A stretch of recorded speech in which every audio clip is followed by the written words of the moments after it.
today about a really important relationship issue that I think is is just worthy of discussion. And I know a lot of you were asking us about this topic, so we love to talk about the things that you're interested in. So if you're talking about it, we like to talk about it. And so to begin the discussion, first of all, I want to ask you all this question. Give me a yes or no in the chat if you saw this post. Somebody put it on social media. It went kind of viral. So that made it definitely conversation worthy, and it was an interesting discussion. It says here, and this is from someone's thoughts of a mature man, or sorry, thoughts of an amateur man, or is it a mature man? Sorry, a mature man. Okay, he's not an amateur man; he's a mature man. Okay, very big difference there. He's a professional man, and he's a mature man. He says a man has to love you more than you love him for a relationship to work. Now, I don't know anything about the brother who shared this quote. I don't know what his background is. I don't know what his experience is. Most of us are drawing on some sort of experience. So I've got a bunch of experts today and a bunch of really smart people that are going to help us dissect this. And so what I'm going to do is actually just jump in and ask everybody in here, do you agree with that statement? Give me a yes or no in the chat if you agree with that statement. And then I'm going to ask every panelist. We're going to go panelist by panelist to ask each panelist to say yes or no and why, and give me kind of a why, because I'm really curious. Okay, let's see here. I see somebody says that's nonsense. Someone says it's the opposite, actually. Hannah says that's the truth. Mark says idiotic. Hannah says yes. Okay, Andrea just says hello. How you doing, Andrea? Everybody say hi to Andrea. Dominic says no. All right. So without further ado, let me jump in and let me just start with I will start with Coach Gene and Dr. Dula. I'm going to put you out on the solo screen. So what do you think to this question? Does he have to love you more than she loves him in order for the relationship to work? And if so, why? Yeah. Okay. Dr. Boyce, thanks for having us on. So yeah, we're thinking about it, when we consider, at least myself, consider relationships, we're thinking of it not from the percentage of 50%, 50%. I think that people should come in 100%, 100%, with a relationship for it to work. And when you're talking about love and you're basing it on feelings, then sometimes those expectations can get missed. And so I think that, we should look at it, relationships coming more from a place of, accountability and agreement more than just feelings, because you can miss the expectations. Dr. Dula. And I would say, we've been together married almost 27 years, and we've known each other about 30 since college. And okay, so then what is love? What does that look like? Because what I thought love was when I was 19 and 20 and 21, when I knew him, I met him, is not the same thing now. It's a thing that's always going to need to be adjusted in some type of way. So it seems like it's kind of one-dimensional, what that love thing is. And sometimes you just don't know what would be required to show your love until you get there. Okay. All right. So excellent point. All right. So I'm going to jump over to Miss Rebecca Samuels. Rebecca is the CEO of Pythagoras LLC, a really smart Black woman, has a lot of really good opinions. So Rebecca, do you agree with that statement? Yes or no? I'm going to read it again just so everybody that just came in. A man has to love you more than you love him for a relationship to work. Yes or no, and why? Okay, I guess I'll be the devil today. I think it is a true statement. And the reason why is because we've all heard of that quote that whatever you give a woman, she multiplies it. So I really feel like, speaking for the good women in the room, that if a man pours love into me, someone that I want to be with, someone that I do love as well, I'm going to give him back triple fold whatever he gives to me. So in that case, I do believe that's the way to go. Okay, so Rebecca has a lot of love to give, and she triples it. It's like those 401k plans where they match your contribution. So, Rebecca's an accountant, and she's very practical. So I'm sure that goes into the process. Okay, so Dr. Alicia, who I happen to be in a relationship with, what do you think about that statement? Do you agree with that statement? Yes or no? If so, why? If not, why not?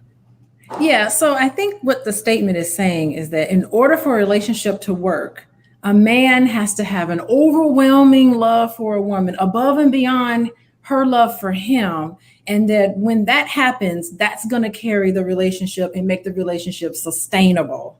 I'm not certain that that's necessarily what it takes to keep a relationship going long term. Long term, you're going to need commitment and you're going to need trust for a relationship to continue long term. Maybe at the beginning, if he like sees a woman and he falls in love with her and at first sight and he walks up to her, that kind of romantic sort of thing where a man kind of pursues the woman that he wants, that part I can understand. But in terms of sustainability, like that's what's going to carry the relationship.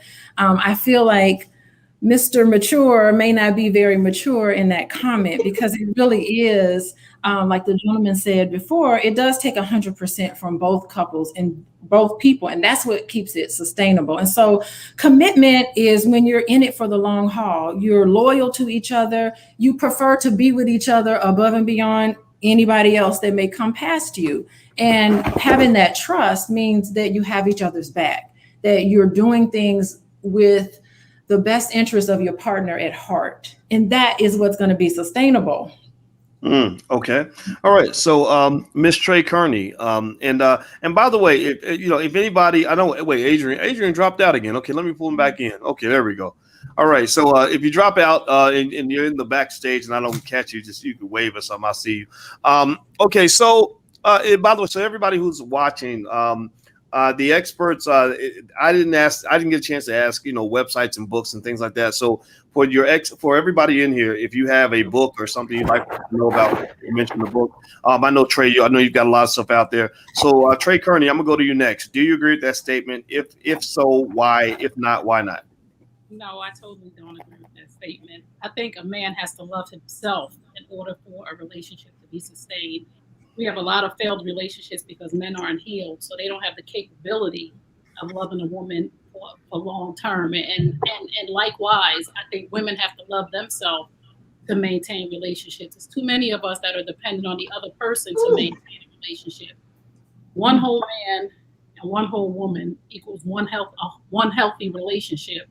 And for us to say that a man has to love a woman more for the relationship to work, I don't think that's a true fact. I just think it's so many men that have issues that are not addressed because men should just chuck it up and men just need to do what they need to do and they should be emotionless and all those other things. But I think a lot of men don't know how to love themselves. So how could they love a woman fully? Interesting. So, so Adrian, and now when I hear Trey's comment, my thought is when she says men need to learn how to love themselves, I'd be curious to, and I want you to answer the question for sure. And I know you got background in this, but I'm always thinking about this. How do I show that I love myself? I think I love myself. I think I know how to take care of myself. I'm a pretty happy person. So what are your thoughts on that? When just that whole men have to learn to love themselves. Now, mind you, I assume she's also saying women as well, right? I think she did say that. Right. But Adrian, give me your thoughts on just all of this that you've been hearing. Loving yourself is his ability to set boundaries, know what he wants out of life and be in pursuit of those goals, knowing how to take care of you. Remember, we have those 7 things that we should all be aspiring for: financial, spiritual, emotional, what it means to have family and build legacy. So a man who is mature, who's loving himself, is focused in those areas, being accountable, working on himself, spirit, soul, body, and mind type of thing. So I think that's a very good statement. As far as the whole, a man needs to love her more than, no. So that's a big resounding no, because I think for a couple reasons. One, it speaks more so to me to the insecurities of women and them trying to ensure themselves, right? Because in a lot of instances, women view men as insurance policies. They want to insure their life with the man. So in order for that to happen, she needs him to love him more than she loves him. And then she can buy into that. I think the long-term effects of that is we keep on undermining the emotions of men. Men want to be loved. Men want to be respected. Men want the same emotional exchange that women do. So we just have to find a better way to get to it. But I definitely don't think that's an accurate statement at all. Okay. All right. And okay. So last but certainly not least, Mr. John Harris. So I'm glad we got some men, a nice balance of men and women to provide perspective. So John, when you heard that statement, in your experience and just in your view, what do you think about that? Well, to be honest, I kind of threw up in my mouth a little bit. So that's a resounding no. Check this out. Expecting a man to love a woman more and for that relationship to work is like an idiotic statement to me, especially considering that 70% of the divorces in this country are initiated by the women. And then you look at the fact that when they do have a divorce, a man can love a woman to death, and that's not going to stop her from leaving that relationship. I mean, and then also we have to look at what was the reason, what is the real reason these two people are joining together anyway? Is it because of love? Is it a situationship? Is it for financial security? Is it just to have in-house sex? It all depends on what they're getting married for anyway. So it really is based on both partners, both of their intent and their intent with the relationship. Okay. So John says intent. That's really interesting. I thought about that statement and I was trying to process that, right? And I was thinking, Coach Jean, I was thinking about the fact that, I as a man, again, I'm not an expert in terms of having studied relationships the way Alicia has, right? But as a man, I'm pretty good at that, and I kind of know a couple things about that. I can say that that when I met her, I was really enamored with her, and I was really excited about a relationship with her. And what I have found in my own life, without telling on myself, is that when I really am excited about a situation, I tend to be on my very, very, very best behavior. Meaning that, whatever the best is, like Anita Baker said, giving you the best that I got. Well, not everybody's going to give you the best that they got. Some people are going to give you the worst that they got. That's why I don't believe that there's such a thing as a good man or a bad man. It's which type of man did you get that day? And it's like if you go in the store, sometimes I'll drop $3,000 on something. Sometimes I'll get mad because you charge me $8, right? It depends on what I want at that time and how I view whatever it is that whatever exchange I'm seeking to make, right? So do you think that it's possible that that scenarios where the man is really, really, really, really, really, really, really, really, really in love with the woman, and let's say she loves him too, and Rebecca, because Rebecca mentioned her matching program, her matching funds program, where she says, whatever you give me, I'm gonna give it back. And there are a lot of people that do that. And I'm just shooting from the hip on this, but I feel like women are just a little better at that. Not that men can't be great in our own way, but there are some things I think women and men do better than the other. I do believe that. I don't believe we're the same. What do you think about that? When you're talking about commitment and men just kind of being on their best behavior, and you compare that to scenarios where men are not on their best behavior, do you think that there's some benefit or some sort of, let's say someone's looking for security. They're thinking, I don't want this to end, so I want to find somebody who really wants to be here. Like you're hiring somebody for a job. I really need to know that you want to be here. If you don't want to be here, then you should go. Do you think there's any sort of practical logic behind that sort of statement? Dr. Boyce, just like what Dr. Alicia was saying, just thinking when me and Andrea started, I wouldn't say I was head over heels. I grew head over heels, fell in love. But after a while, the emotion, roller coaster, will take a toll. And so at WeBuildLegacy.com, we deal with, the 4 pillars of relationship or building legacy, which is partnership, mutual respect, accountability, and I missed one, right? Yep, you said the agreement. Partnership, mutual respect, agreement, and accountability. Because with the emotion, you're doomed to find yourself, going back and forth, missing out, on expectations. Because I can only read so much, she can only read so much. But at the end of the day, what did we agree upon? And to me, if he can keep what he said he agreed to me to do, I'll feel like that's love.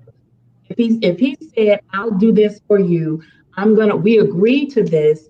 You kept the agreement. And if there needed to be an accountability thing, and he was like, oh, you know what? You're right. I got it. And he shows up for that. Oh, I believe you love me. Yeah, because in 27 years, I missed the mark a whole lot. No, you don't. Still missing the mark. No, you don't. Still missing the mark. No, you don't. Well, I want to ask this question. I'm gonna leave this wide open, and if I don't get your chance to make your comment, just do like this or something. That way I don't miss anybody. But you know, and I like what Coach Jean was mentioning. You know, that being honest about missing the mark. Like we all miss the mark sometimes. But a lot of times, you know, it seems to me that there are so many scenarios where I will see examples where we're talking about what's wrong with men, but I don't always hear a lot of women say, you know, I miss the mark a lot, or I do a lot of things wrong. But a lot of times, because it's like, especially when you talk about that thing like infidelity, I'm sorry, I'm just gonna say, men are usually the ones who are caught in that category as opposed to women. Not that women don't do it though. We know women do it. Right, because because women are there when men are having sex. Women are usually there, so we know what's going on. But they compare it to like dogs and cats. You know, they say that the cat covers the shit up a little bit better. Right? So I'd be curious to know what y'all think about that in terms of just kind of really thinking about that. When you're trying to make relationships work, and why do I think I keep hearing more often that men are the ones saying, yeah, I messed up. Yeah, I'm not so good. And you don't hear that as much on the female side. I don't really see as much accountability being pushed on that end, but maybe I'm wrong. Tell me where I'm wrong, please. Mm-hmm. Anybody? I want to address two things. I want to go back. I'm going to address this, but I want to go back to the commitment thing. I think part of the challenge that we have in relationships when we talk about women wanting the man to love her more and this whole thing of commitment is it's a part of our socialization process. Women are socialized into wanting to see marriage as a goal for them to achieve. It's a part of their rites of passage. And it is for men as well. But I think women hold on to that a lot more because they're socialized from very young to want. I mean, I have a 9-year-old daughter. She's already talking about getting married. Where did you get that from? Okay. Make it make sense. And so young girls move into that. I think we have all of the Disney movies and the things that contribute to that, right?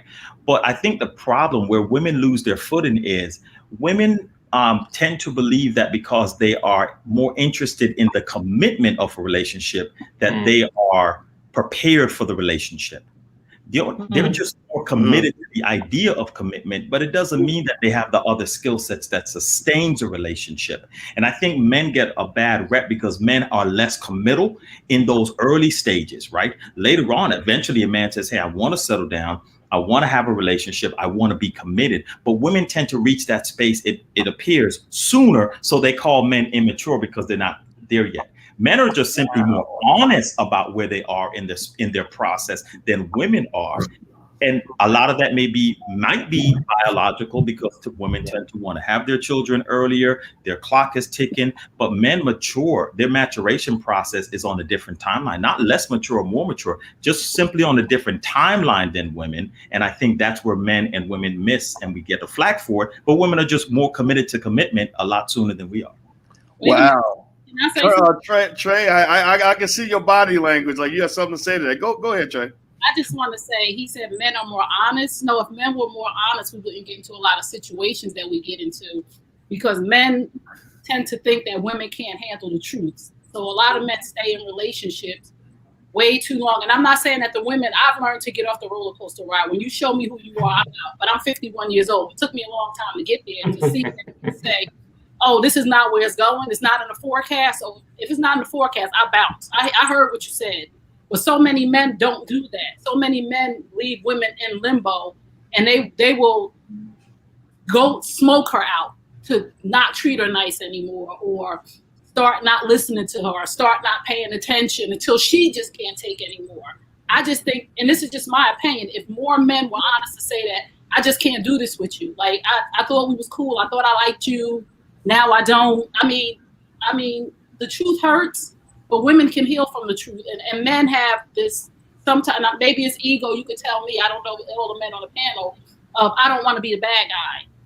You're going to be the bad guy either way, whether you tell me the truth and say, I don't like you no more, Trey. I ain't feeling you like that. Or if you stick around and string me along and damage me for the next man. But I don't think men are open and honest. I think that they sugarcoat and smoke screen, and then they feel there's some level of honesty when a woman walks out because she just can't take anymore. Yeah, Wow. but I think what you're talking about is during the process of the relationship. But when we go back to that meme of a man needs to love more, in that beginning stages, the question becomes, what's driving that motivation to push for these relationships, right? And I think that's where you get the two different motivations and different definitions around that word commitment. Right. I'm gonna ask y'all a question. I'm gonna throw again. I'm just gonna throw out a bunch of statements. Some of them might be stupid, but I don't care. Jesus is telling me to say these things, so I'm going to do it. I believe that women grow up wanting marriage more than men. I do not believe that men, when I sit with my boys and we're talking about what we want and what we dream about and fantasize about, we're not opening up bride and groom magazines, talk about how wonderful our wedding day is going to be. I used to be really confused when I would see women that would go to weddings and like they would cry or get horny or whatever reaction. It didn't make sense. I was like, weddings are boring. Weddings, what? So here's my logic. Again, I'm just being straight logical on this. Probably too logical. I always felt that if you're trying to get somebody to do something that you want to do, but they don't necessarily want to do it as much as you do. They may like you, but may not want to do it as much as you. Like, let's say sex. Let's flip it to sex, right?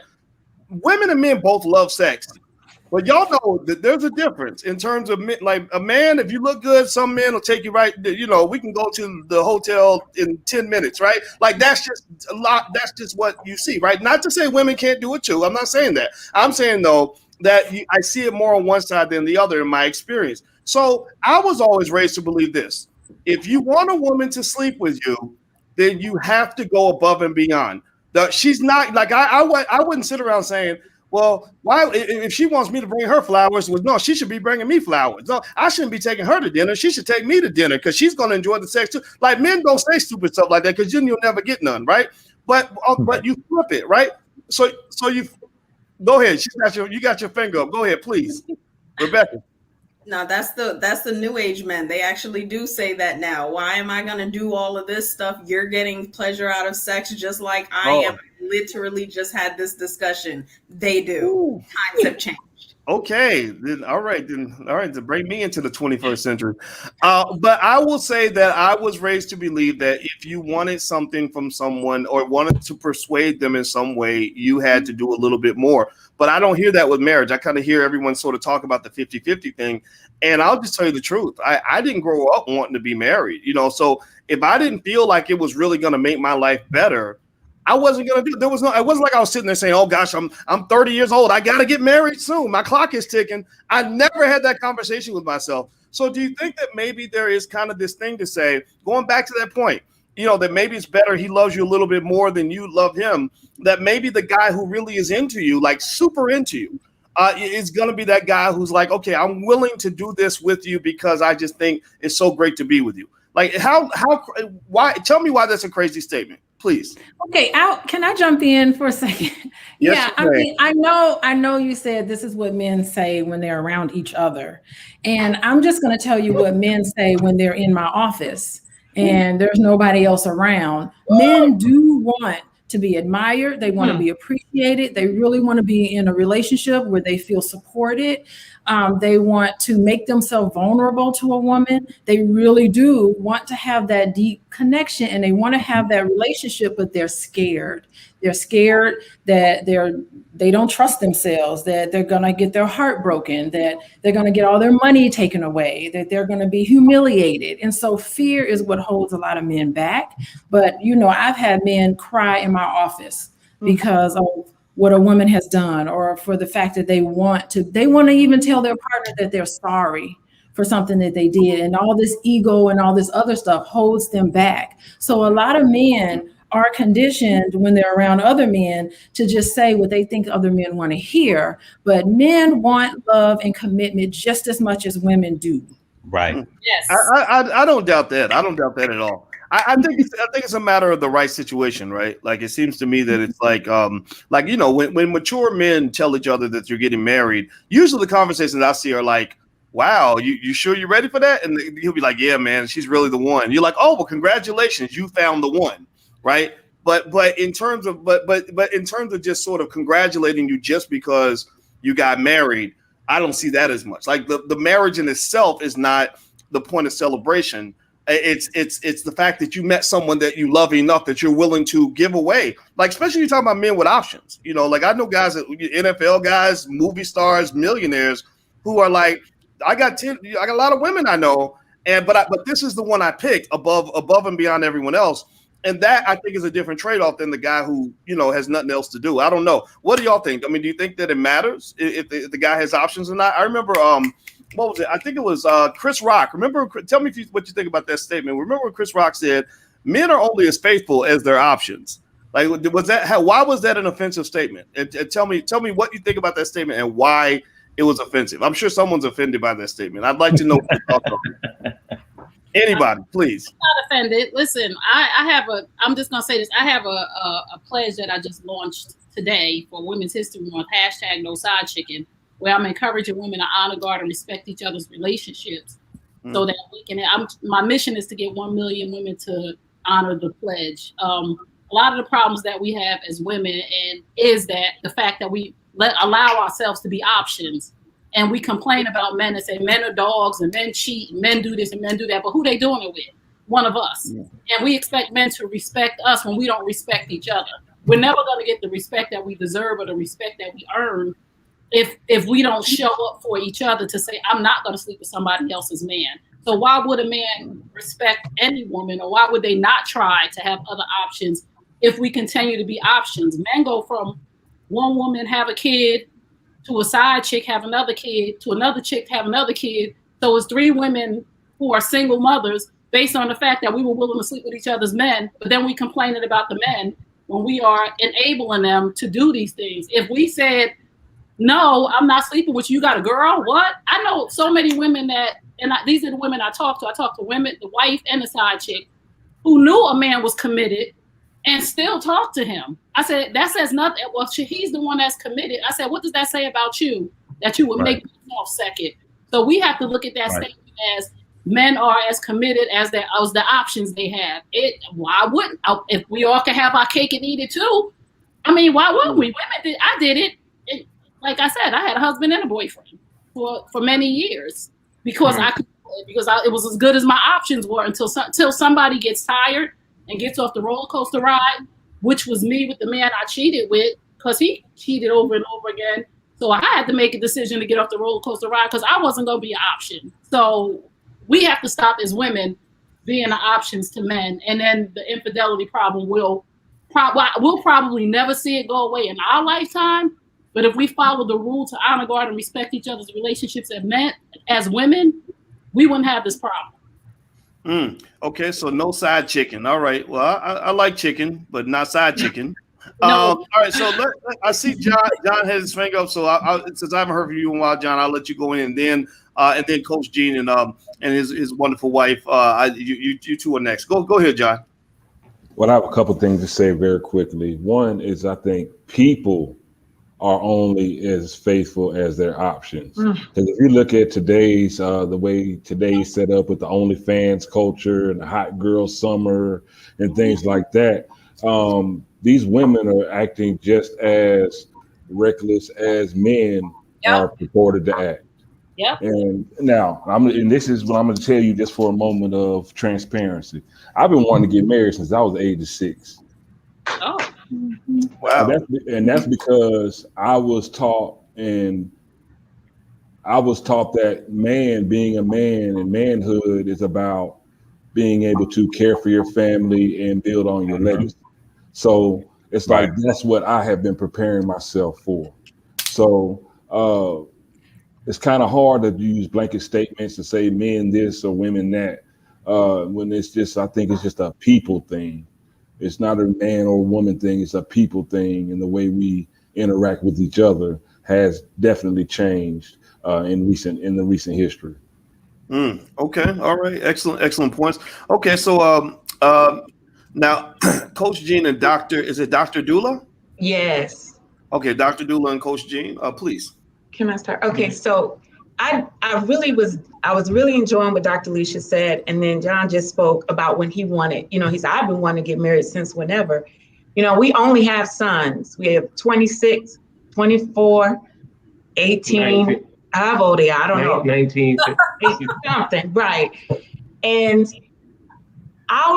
the oldest, used to 7 years old. 7 years old, wrote a song on his own about his wedding song. I'm gonna sing this to my wife. Like Dr. Leisha said, we have our sons, these grown men. We have watched them. They would call or they would come home. One of them just was like, Mom, can I just come home to recenter? And all of these things are about what girls, young women have done. Ma, I know she's lying. This person just said this. Devastated. Here we are. We work all these years. We hear all the comments about young men, men this and that. We teach them how to use their words. So we're like, okay, somebody's gonna know how to get to men that know how to talk. We try to emulate what a relationship that's healthy can look like. And that does not keep them from going out there and being hurt, just like a girl would be hurt, a young woman would be hurt. So, I've heard so many comments about what men are and what women are and things like that. But, I always said I just refused to believe that all I was blessed with was things that were broken to come out of my body. That just is not how it is. We are all conditioned. We are conditioned to do things. So I just, we are human, If I could real quickly, Dr. Boyce, relationships is a skill set, and ultimately we all bring in baggage to the relationship, every one of us. And so it's just a good thing for us to continue to have accountability outside the relationship to come in to assist us with knowing how to connect the dots, and how to draw the same picture at the same time. What is our perspective and perception about how we're going to engage in this relationship, in the end. So, it's just, sometimes, we don't think that we need, relationship education, and it is a skill set, and we need to learn again how we're going to do this together. So. Yeah, well, I know that everyone in here has some skill and some background in that area, and I agree with you 100%. And let me show you all something real quick. This when Trey was speaking about her movement, No Side Chicken, which makes me hungry now. I want some KFC or something. I saw this. I thought about this article in Vox. Now this chart that's on the screen is a chart that shows I believe the marriage gap growing between white women and black women. And one of the things that they mentioned in here, and I'm gonna read some of this to you all, and I'd love to get the experts on the panel to address this and give us some insights into this. Basically, they said that the gap in marriage, in the percentage of black women married and the percentage of white women married has grown dramatically. They said in 2006, 67% of white women between ages 25 and 54 were married, while only 34% of black women were married, a gap of 33 percentage points. And as Figure 1 shows, the one I just showed you, the racial marriage gap has been increasing. It was 17% in 1980. The differences in family structure between black and white households have been an ongoing concern for policymakers. In his famous report, Moynihan, 1965, saw a clear link between family structure and growing social problems such as poverty and crime among the black population. So one of the things that I want to sort of bring up on that when you talk about side chicken, is that it makes you wonder. I remember hearing T.I.'s wife Tiny. She used the term "piece of man," and she said, I'd rather have a piece of a good man than to have no man at all, or to have a bad man all to myself. Now, obviously, that doesn't fit, traditional norms of what relationships supposed to look like, right? We understand what monogamy is and all that, but if there's not a one-to-one connection between the number of marriage-eligible black women and the number of marriage-eligible black men, what's the solution? Is it to tell black women to date, guys who are not black? I don't know. I'd be curious to know. Anybody got any thoughts on that? Yeah, I think that there is enough black men. I mean, that's just what they're trying to tell us. I think that there are a lot of good black men, but they would rather focus on us believing that there are not enough black men so that we would think that we would have to share a man. We don't have to share anything. I believe that, and I'm a spiritual person. I love the Lord. I believe God created enough of everything. I'm an abundant liver. I don't think that there's no shortage of good black men. I just think that we have to, first of all, we have to let down our guard as black women because we've been hurt by the very people who are supposed to protect us. Let's go back to the fact that we've been hurt by our dads. Like a lot of black women have been raised in single parent homes who have not had a black man in their life. So we have our guard up because we feel like the very man that was supposed to protect and provide for us from the beginning did not. So how do I trust some dude that I really don't know if my own father didn't stick around? My father, my biological father, wasn't in my life. He's alive and I know him, and I'm not mad at him. He's not mad at me. We have conversations when I see him, but I had abandonment issues that I didn't even know I had until I started to do the work on myself to say, why would I think that me behaving this way is okay? Why would I think that these behaviors that I have is okay? So I had to go back and do the work for myself, but nobody's going to tell me that there's not enough good black men out here. You just want to shine a light on stuff that you want us to see, that you want the world to think about black men. There are some, I have amazing, and on this panel right here, I have amazing black men around me. It's your perspective of what you see and what you're willing to take in. So we have to really change the narrative, and we have to shift our perspective and look at those men that are around us. Maybe they're not the football player.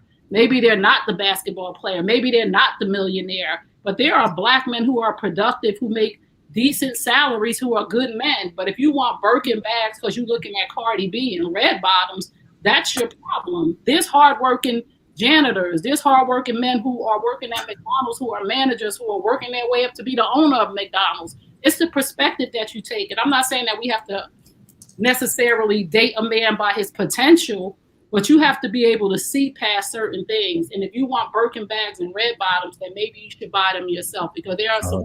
That's not the narrative out here. But let's go here. It looks like Adrian's got something he wants to add to that. Go ahead, Adrian. Not, it's just, unfortunately, that's not the narrative. You know, there's so much conversation about what a man is supposed to bring to the table. I think the intersectionality of the conflict we have in our society is based on this whole construct of provide and protect.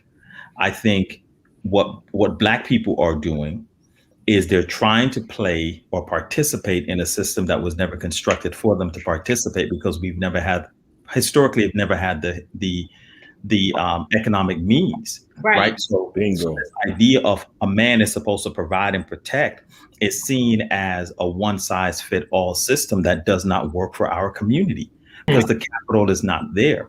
So until men who uphold this notion, but predominantly women who I hear so much of them talking about wanting a man to be able to do these type of things in terms of provision, can begin to come into a more realistic space about what these standards should be, then we're going to continue to have this disruption and people not making the connection that we need. Like 65% of households, like 65% of households have a 2-household income, right? So women are working, right? And then we have an entire feminist movement, women's suffrage movement that has pushed for rights and women to be in the workplace, to be in spaces that they have historically not been in. But then they also want to hold men's feet to the fire to be in a space of provision. So women want to take both sides of that coin. They want the upward mobility of the 21st century, but they want to hold the man fast to the traditional constructs of the 1950s. So that makes for a very disturbed paradigm when it talks about men and women trying to get with each other. It's just not going to be effective. So I think until we have that conversation and settle that part of the issue, we're going to continue to have very distant expectations, which leads to a lower marriage rate. But like John said though, you can't say women, because you can't put me in that bucket.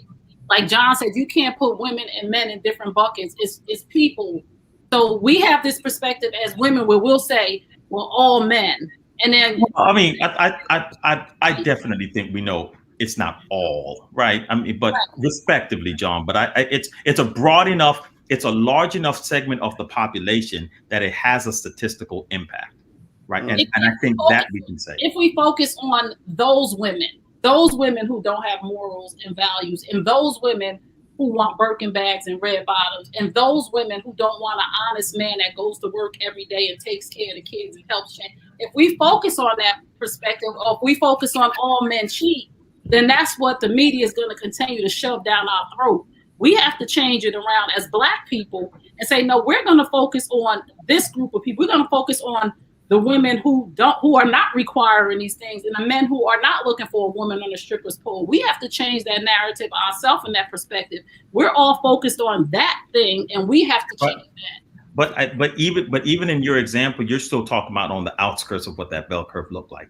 Even I'm saying in the middle of our average of 38,000 to 55,000 salary earning, the vast majority of what middle Americans look like in terms of middle class to upper middle class, you still have a very strong social construct about gender roles that works against the Black community, because they're trying to ensure this provision and protection according to this Eurocentric capitalistic construct, which you need money to participate in. So if historically the money's not there for the Black community, the way that it allows us to fully participate, then we have to move different because our money is different. Okay, Dr. Dula, I see your fingers up. Yeah, and then I want to ask Rebecca a question too. Go ahead, Dr. Dula.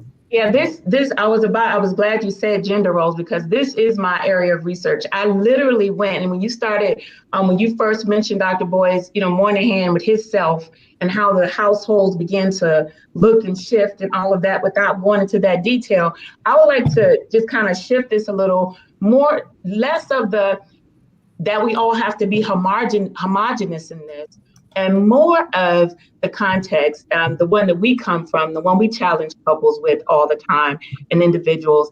There will be those who want that traditional whatever. There are going to be those that want that. This is what I want. And there will be men that want to feel that. There will also be those that are more egalitarian. They say, no, we're going to figure this out the way to. And then we always talk about what we call the crown couple, the ones who they say they want one thing, but the man still says, well, no, but I want to look like this. I'm saying all that to say the notion that we have to, we need to come into this one space is unrealistic for the reasons that Adrian just mentioned. Okay, a lot of us are striving, and this is one of the issues I do have when we look at things as a Black community. We're striving. It's like, okay, we're going to get this thing. We're comparing ourselves to individuals, to a society. Yes, we're comparing ourselves to this standard that wasn't even worth trying to meet. And I'll say it this way really quickly. It's like the thing that spurred this for me was when I heard someone say, there was a time when women could stay home and they didn't have to work. Well, for who? Because I had never met a woman in my family who didn't have to work. But in the relationship courses that have faces like ours, we are still telling women, there was a time when you didn't have to work. So then the pinnacle of things is, if I get a man that can do this, this, this, and this, and this for me, I don't have to work. Rather than looking at what our situation has been and what kept those families together. You know what? I'm gonna get you. What kept them together. That means that we cannot come from this same perspective, just like what Adrian was saying. We can't do that and expect to be successful. It doesn't mean that no one will be successful. It just means let's come from our paradigm. Let's come from our context. Let's look at what has worked for us rather than looking at what majority culture has done. Okay, I want to ask Rebecca a question. So earlier we mentioned the scenario, the template of the guy that might be, he's working at McDonald's, but he's the night manager and he's working up to become the store manager. Now you are a CPA and you run your own company. I don't know how much money you make, but I bet you can afford a Birkin bag or whatever that expensive crap is that I never would buy.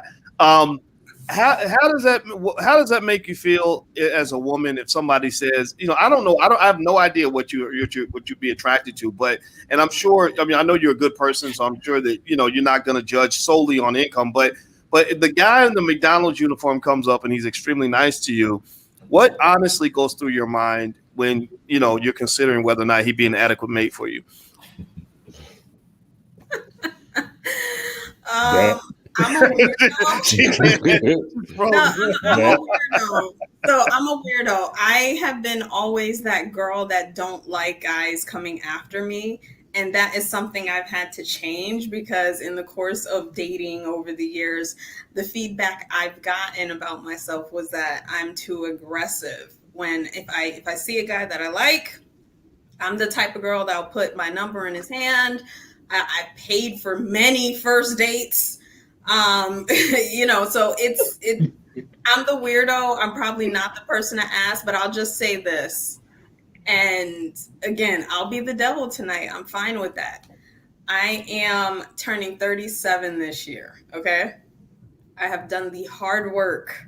I have laid down my foundation. At this point in my life, any man that is interested would have to be at that same point. And it's just because I'm very ambitious. When I take off, I take off. So I don't want, I've had the issues before in past relationships where I'm making more money than the guy, so he feels inadequate. I've had just all those type of experiences that make me say, like, what do you want me to do? Am I supposed to be the woman that's depending on you? Or am I okay to be independent? And it's not even waving the banner or telling you how educated I am and all this other stuff. It's just, this is me and I'm sharing myself. So I don't want someone that's like, damn, she really put together. I don't think I could compete with this. I'm not trying to compete with anybody. I'm just looking for somebody that is at that more or less same level that we can join forces together. If someone's still in his mother's basement playing PlayStation and he's, working part-time at McDonald's, I'm just not at that stage anymore in my life. And I would appreciate if men in general, no one specifically, would stop telling me that I need to give people a chance because I don't know if I'm missing my blessing. It's like, what the fuck is that? Sorry, excuse my French.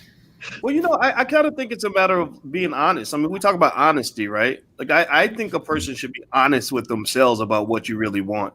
Don't let people tell you what you're supposed to want, because I don't think that works.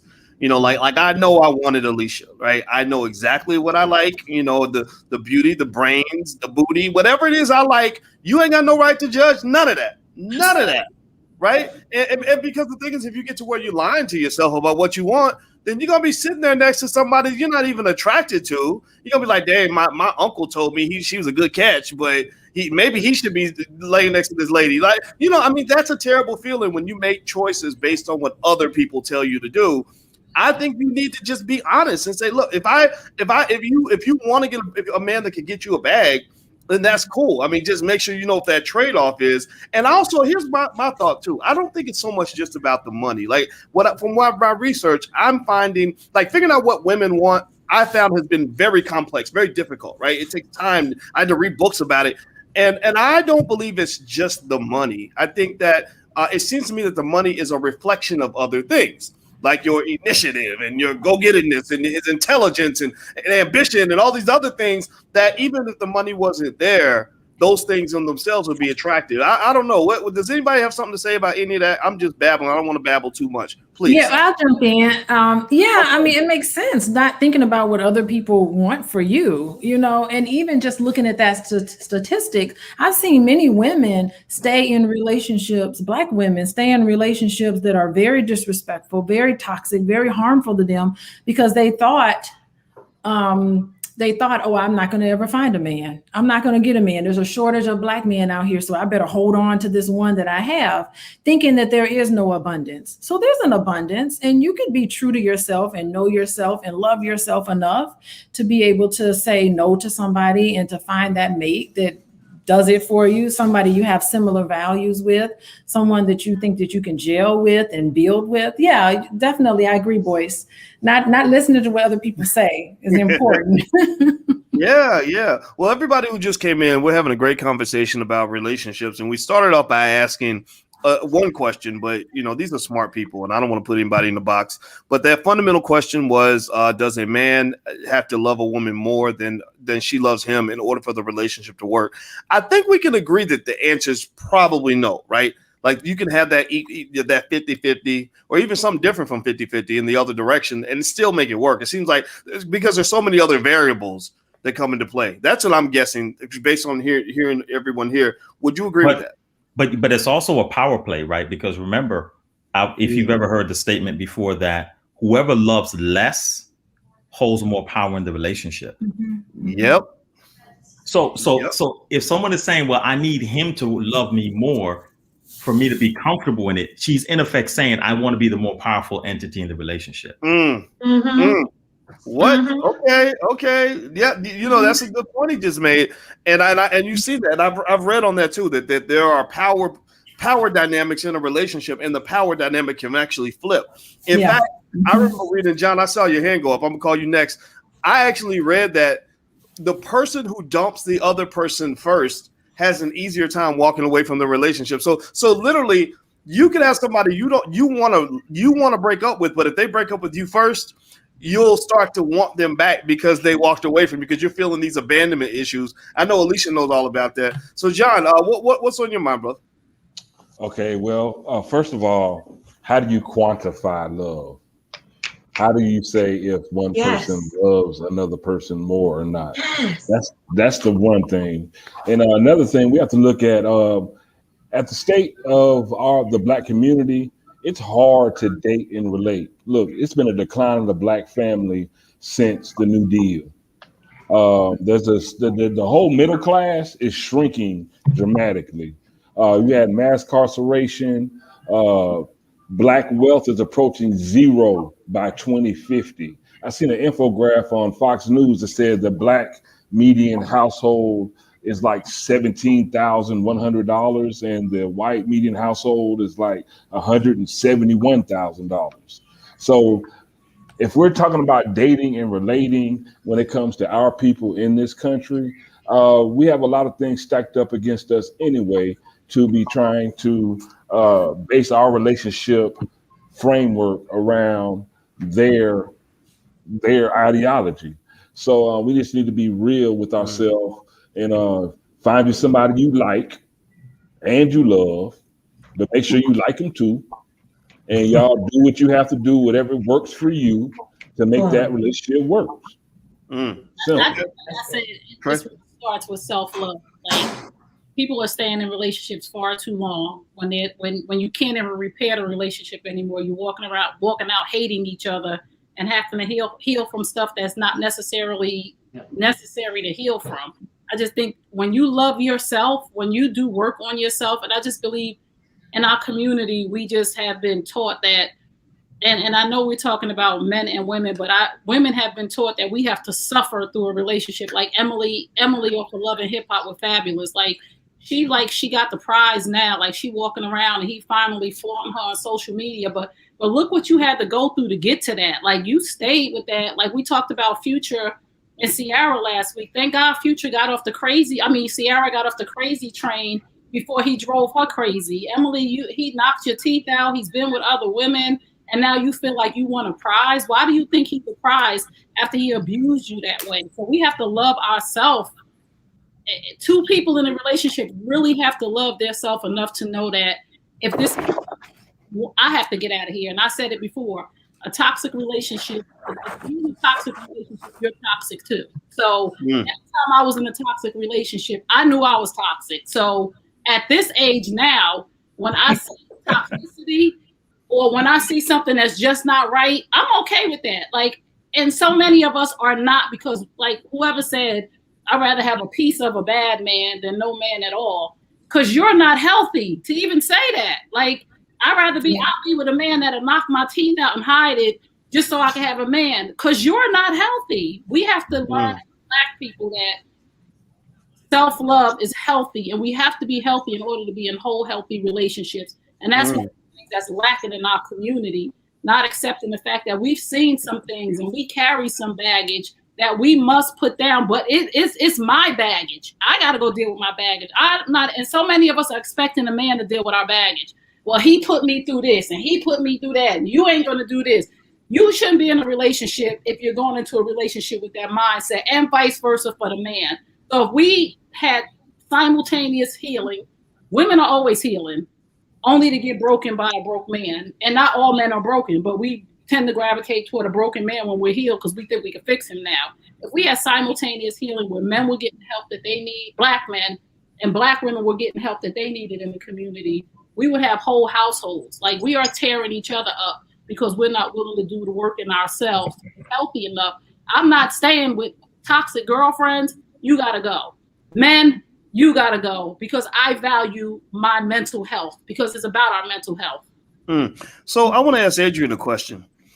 Adrian, when I hear a lot of rhetoric about like I heard what Trey had to say, in terms of talking about when you got to let go of a toxic man, and she mentioned Fabulous, and I guess I don't know anything about Fabulous and Emily, but I guess Fabulous did some terrible things to her, knocked her teeth out, stuff like that.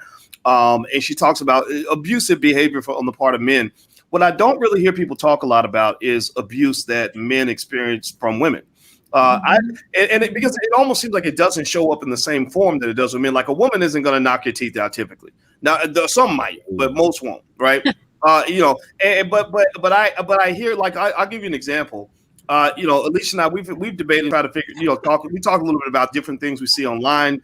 Like, for example, when Kevin Samuels is talking about relationships, sometimes he's a little bit rough, and he unconventional. His style is, some people love it, some people hate it, but there's a lot of men who say, thank God he's finally telling the truth. He's talking about, and what I'm hearing is pain. I'm hearing from the pain that a lot of men are feeling in their relationships, where they feel that they're being abused, but because men aren't quick to say I was abused, or we're not going to call the police. Police are going to laugh at you.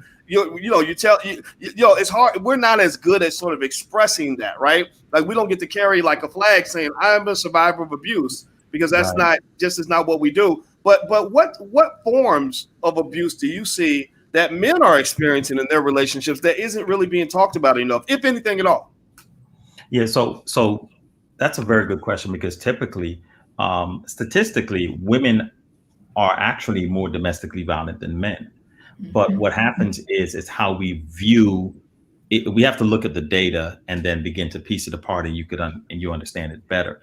Most of the times, by the time we hear about a man being violent or domestically violent, it has reached a point of extreme violence, right? So extreme violence becomes a punch, a throw, even all the way to death, right? And as unfortunate as that is, but a lot of times women are committing acts of domestic violence. Remember, domestic violence begins at the space of an unwanted touch. Most men don't interpret the behavior or the physicality of women as being domestically violent. So one, I think some men don't know that they're even experiencing domestic violence. Two, it's underreported because of the masculinity and manhood identity thing, right? Because I'm a man, I can't look like I'm getting punked out here, right? So I'm not going to report it. But when women, when you mush his face, put your finger at his temple, when you push him, right? When you throw something at him, all of those are acts of domestic violence. I think what happens with men is, because it doesn't raise to the level of seeming danger, right? Imminent danger, then it doesn't seem as violent, and therefore they don't take it to be domestic violence. But those are acts of domestic violence. By the time the man begins to respond and it's now escalated, now it's, he's being domestic violence. And the other thing about it too is, unfortunately, I've seen it, I've experienced it, and I know if it happened to other people, where women have the ability to do a better job of code switching, right? Where they are first could be very aggressive, and then when law enforcement gets involved, all of a sudden it's, I don't know what happened. How does that? Right. So that unfortunately, and I know Dr. Alicia, obviously in her line of work, similarly deals with that all the time. So that's the truth about that. Women are actually on the lower scale of violence, are more domestically violent than men. Men are more violent on the more more violent on the more violent offenses on the domestic scale of violence. Well, also, I was thinking also about other forms of violence where nobody hits anybody, right? Like I've seen people accused of being not violent but being abusive without it hitting anybody, right? Like you'll hear he was emotionally abusive, right? Mm-hmm. I don't hear a lot of men talk about women being emotionally abusive, but to me, when you get to the point where nobody's doing anything physical, like physical men, we're just naturally stronger. We have the testosterone and all that. But when you're talking about a battle of the mind and the emotion, then everything's equal at that point. I've seen the abuse go in both directions.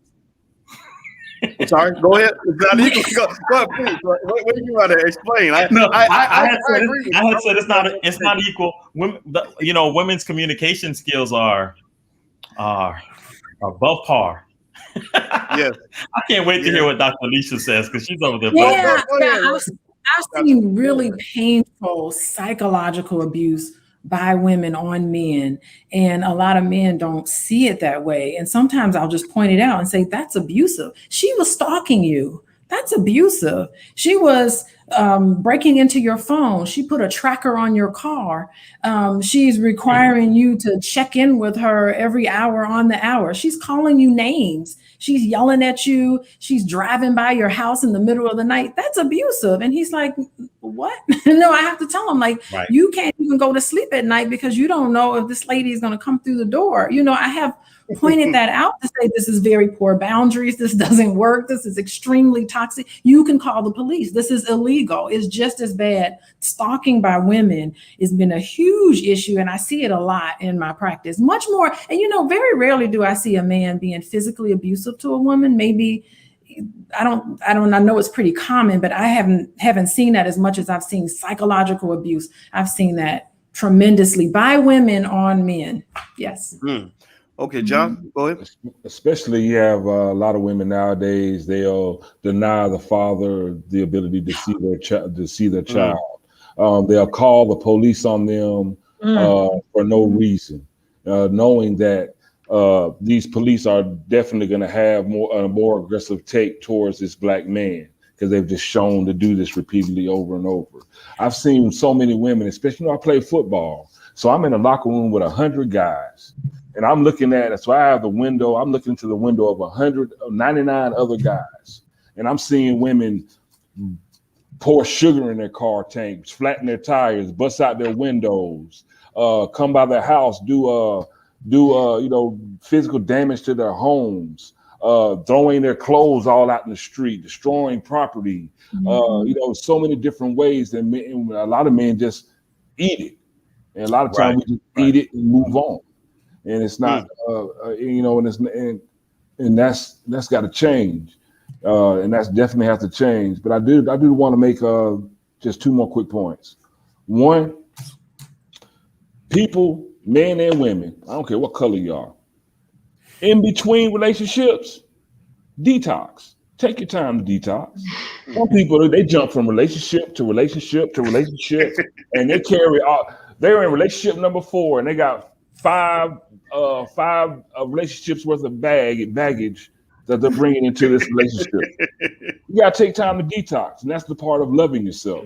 Take the time to process what went through, get that person out of your system, take accountability for your part in that relationship, heal yourself, and then once you feel like you're ready to go on to a relationship, do that. Second point I want to make is there are 7 billion people in this world. And people are looking for their forever one. That's a lot of no's, ain't it? Wow. So anytime you get into a relationship, just know there's a risk. Both sides are taking risks. There's no other side. Men are not taking more of a risk than women, and women aren't taking more of a risk than men unless they're just making a bad decision.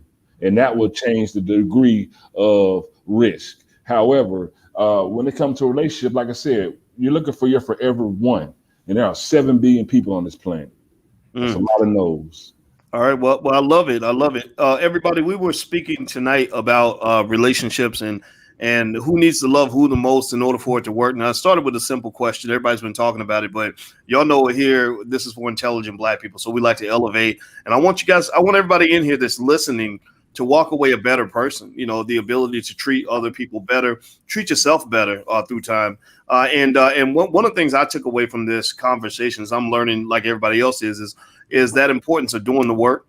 One of the things about relationships I truly believe is that it's not one of those things where you want to be a do-it-yourself kind of person. As time is going on, I look back and I think, my gosh, the insanity of two 22-year-olds thinking that they can figure it all out without any help, right. Without no therapist, without no referees. I know, Adrian, I know that you are a conflict resolution specialist. I think they should all be hiring you, just, people like you, in order to just work through things. Just that ability to communicate or to know how to de-escalate a fight is a science. Like, this is not just some easy stuff. So everybody watching, especially young people, like, pay attention. Like, we're not in our 20s. I don't think anybody's here in their 20s. Y'all look like you're in your 20s, but you're not. We know that, right? So you've learned a few things, and I think everybody who's young, please listen to that. You got to do that. So what I'd like for everybody on the panel to do, and first of all, everybody in the audience, please hit the thumbs up button, share button, subscribe button. We're trying to build intelligent Black media. We can really use your help. Number two, if each of the panelists could maybe give like a quick 90-second summary recap of what we can all just kind of learn from this conversation, what you learned, what we can walk away with. I would appreciate that very much. And I can start with you, Coach Gene and Dr. Dula. And since there's two of you, you can do double time, please. Yeah. First of all, I just wanted to say thank you for being a part of this amazing panel with these amazing individuals. Thank you so much. If I get anything out of it, especially listening to John and Trey, there is another dimension to relationships. We do have to give ourselves time to heal. And Dr. Boyce, you're making a good point. We have to educate ourselves. We have to, get educated about skill set and how to unclothe ourselves, dealing with those issues and coming together. Deconditioning. I do human design, so deconditioning.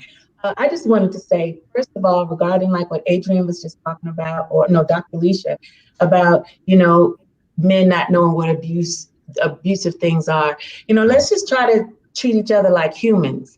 And so that starts in the home. And we talk about that all the time with families and individuals at WeBuildLegacy.com. Because if I can treat him like a human being, and then I can demonstrate that to my sons, then they can never say that their mama was up in their face. And my husband was like, oh, he doesn't even play this. Even me doing this is a whole issue, because we don't play like that. I'm going to respect you, because if you come for my face, I already know what's going to happen. So how about I don't do to you what I don't want to come back to me. Right. The biggest thing I would say is, we have to figure out what we call it like planets colliding or combining. How can we combine? And we're all individuals. We're not the same. So, this is a human being. Do I feel a connection to this person? There is no one formula. And so we can help ourselves if we stop approaching life in that way regarding our relationships, because you will have to reconnect every once in a while. You'll have to figure that again. Because am I the same woman you married 27? Every season. And I love the challenge of trying to figure you out. Boom! I love y'all. Oh, I love y'all. I love y'all. I love it. That's so awesome. Thank you. So, Rebecca Samuels, your final thoughts? Definitely. I agree with the gentleman that said we need to take time to heal and detoxify between relationships, because I think everyone is jumping from person to person because they don't want to be alone, rather than taking some time themselves to say, hey, you know what is it that I truly want? So I'm not wasting my time or somebody else's time. And I think that's something that both sexes need to do. Well, I do remember reading something that said, and this is just a little random fact for anybody listening, that the worst thing in the world for you to do is to have a relationship with somebody who's on a rebound. That was one of those things where I consistently read that's an absolute no. It will not work 99% of the time. They claimed, I've never seen it work, because there's something about the fact that part of the reason they may be attracted to you is because you're different from the person they were just with. They don't even really know what they want yet. They just know you're not that. right? Like T.I. said, this ain't that, right? This ain't that, right? That's they're literally on that mode. So be very careful about dating or forming a serious relationship with anybody that's on a rebound, because I don't think people are in their right minds in that situation. So John, Mr. John Harris, by the way, John is on the Black Boss channel. So if you guys want to see John, he does stuff almost every other day with Farmer Brown, the MC, and they actually talk about something really important like black land ownership and agriculture, growing our own food, stuff like that. That's on the blackbosschannel.com. I'll put the URL up on the screen. Everybody should subscribe, because if you want to listen to black men and hear what they have to say, you got to go to the blackbosschannel.com. And actually, Adrian, you're so smart, man. Actually, both of all the guys here, I invite you all to contribute as well. So I think that black men should be heard as well as black women. So that's what that is. All right. So John, your final thoughts. Well, my final thoughts on tonight is I definitely agree with that. There's no singular answer in how to relate with someone, because you can one person can have two. Every relationship with every person is going to be different, because we're all different, and we all can, like you said, combine. And the way we combine and how well we do that is going to determine, how successful that relationship is going to be. But I think that everyone, both men and women, we just need to be honest with our intent. If all you're looking for is some booty, say that. The other person, that's all they might be looking for, And if you're looking for a serious relationship, state that, and set your boundaries and work towards that. Other than that, like I said, any relationship, it is a gamble, and it's all about how you play it. All right. It's all a gamble. It's about how you play it, and be honest with your intentions. Okay. I like that. Okay. Ms. Trey Kearney, your final thoughts. My final thought is take care of you. Be whole, be healed. Make sure you're accountable for what part of when relationships break down, it's a two-person problem. And so many times we're pointing the finger and blaming the other person instead of being accountable for our part in the breakdown in the relationship. We can never, ever make somebody be with us that does not want to be with us.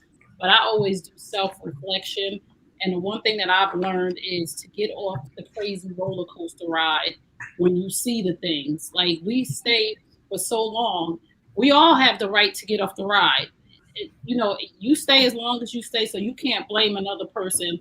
And like John said, if you are hurting, you should not be dating. You should be healing. You should be taking time to love yourself. If you don't want to be alone by yourself, why would anybody else? Okay. All right. So, Dr. Alicia, ma'am, your final thoughts. A final thought I have is that I like the piece about self-love. I'm glad we talked about that today. Every relationship we have can really be viewed as a reflection of the relationship that we have with ourselves. And that sets the tone for the right relationship. It rests heavily upon us. So if anything, you got to love yourself. All right. Love yourself. Self-love. Okay. All right. Adrian Carter, what are your final thoughts, brother?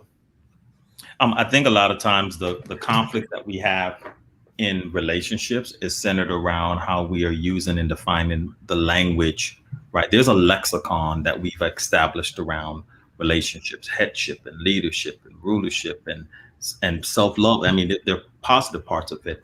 One of the things I want to leave people with is how people are defining leadership is often misconstrued. It's defined in a way that is a top-down model, a pyramid model. So that means that there has to be someone at the top, someone at the bottom. So when we talk about leadership, who's leading the relationship? Leadership is not gender specific. Leadership is a set of skills. So people keep on misdefining leadership because someone wants to lead.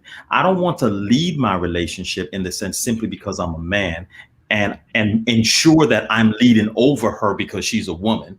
What I want to do is I want to appropriately demonstrate the leadership skill. You're right. You don't have leadership unless you have the skill. Do I know how to communicate effectively? Well, does she know how to communicate effectively? Do I know how to delegate? Does she know how to do that? Time manage, resolve conflict, take initiative. if I'm a person who is a leader, I have to demonstrate the skill for it. And if she's able to demonstrate those same skills, then doesn't that also make her a leader? How about we learn to lead? Because effective leadership allows for the capacity of leadership for others to also be good leaders in that space as well. Yeah. You know, I love that point. and I think that what you said, Adrian, that inspired a thought when I was thinking about the difference between, say, LeBron James and Tom Brady versus Michael Jordan and Kobe Bryant. No disrespect to Kobe. I know Kobe is deceased, so I'm not going to say anything negative, but Kobe and Michael they were similar. And I put them in the same category because they were similar and they were really tough, really rigid. You know, like Michael could be a bastard if you stopped him from winning a championship, you know, and that style of leadership did achieve success. But later on, you started to see some flaws in that leadership when he went to the Wizards and guys were kind of rejecting him. Whereas when I see LeBron James and Tom Brady around their teammates are appreciative and grateful, and they're playing better because they're with them, because they're giving them the ball and they want to see everybody succeed. And that style of leadership, that more cooperative style, is one that's certainly more appealing than that dominant, overbearing style, right? And I think that's what I think about when I think about a household, right? Everybody can lead in their own way. I mean, sometimes you can lead just by doing your best, and you got to also know the difference between being the leader and the follower, the teacher and the student, the pilot and the co-pilot, right? You switch back and forth, and again, I guess I'm telling on myself, because that's kind of what we do here. I can't walk into a household with a woman who's a full professor and pretend like I know everything, because that's just not going to be true, right? In fact, it makes me better though when I realize, hey, we got two good brains in the household, so let's figure that out, right? But you know, so what I'll say to everybody here, I will say this though, when I heard that statement, I kid you not, and I have to be honest, I heard it and I said, you know, theoretically, I don't think it's supposed to be true that he's supposed to love her more in order for the relationship to have a chance to work. Because again, it's complex. There are a lot of factors in there, right? You can't just sum it up to one thing. But I think about this. I go back to that point when I said that when I chose to be with Alicia, when I met her, I really literally remember that she was the most beautiful woman I met on the entire campus. She warmed me up with her smile. First thing she did was smiled at me, which made me feel welcome to sit down and talk to her. And then on top of that, she's smart and all these other great things, right? And the thing was that, you know, when people ask me, they would say, well, you know, because I had people come up and say, because they saw when I proposed to her, and it was kind of, you know, we filmed it and put it online because we believe in Black love, and I just believe that we got to honor Black women. Like, we have to proudly, loudly love Black women. I'm a believer in that. And so that's why I shared. It was a little awkward though, because you're like, gosh, how are people going to take this? But I was like, I don't care, whatever, let's just do it. But when people would come and ask me and they'd say, so what made you want to pick her and settle down and want to be with her? And it was like, because I just adore the shit out of this woman. Like I felt like, okay, this is my chance. I'm not gonna mess up. I'm gonna give everything I got. Like, that was my mindset. And so when people say, well, how could I find something like that? I'd say, you know, maybe there's that guy that might be in your friend zone who loves the shit out of you, who worships the ground you walk on. And are you ignoring him in exchange for some other guy who's a little flashier, who doesn't like you that much? I just really think, I'm a big believer for anybody that's looking to settle down, like you're looking for the one and all sorts.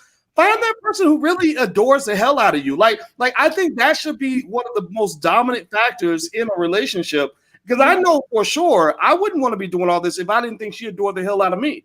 You know, because my first thought was, okay, I know how much I adore her, but maybe I put her on a pedestal. Maybe she's going to be a bitch when I get up close. Maybe she's just like a really mean person. You know, I was really thinking this, and she adored the hell out of me. I said, okay, boom, jackpot, we did it. This worked. Let's do it. Let's move forward. Right. So I think those dynamics have to be in play, because if you don't, you run into what I call this the Halle Berry problem. Right. Halle Berry, gorgeous woman, dated all these alpha men who were super sexy, you know, Dave Justice and what was that other guy who had the sex addiction, the singer? You know, thank you. Yeah, like okay, you know, my thought was like, okay, if she's really looking to settle down and have something that lasts forever, why not find that guy, maybe that neurosurgeon that nobody knows about, who thinks Halle Berry's the most gorgeous woman in the world? Maybe that would be a better choice for her if you're really trying to get somebody that's going to really put their best foot forward. Again, but then again, that's my simple-minded thinking. I'm an idiot. What do I know? So I'm gonna just be quiet. So thank you all. I want to say thank you to all the panelists, and I'm gonna bring everybody back like individually because all of you are so smart. And I did a lot of talking. And I apologize for that. And I want to say thank you so much to the audience for joining us. I truly appreciate your time. If everybody could, before you go, please hit the thumbs up button, share button, subscribe button if you have not done that yet. Also, we're going to do this again. We're going to have lots of panels on relationships and all these other topics. And so you'll see everybody here in the future. So thank you all very, very much. Have a good day. And thank you again to the panelists. I appreciate you very, very much. All right.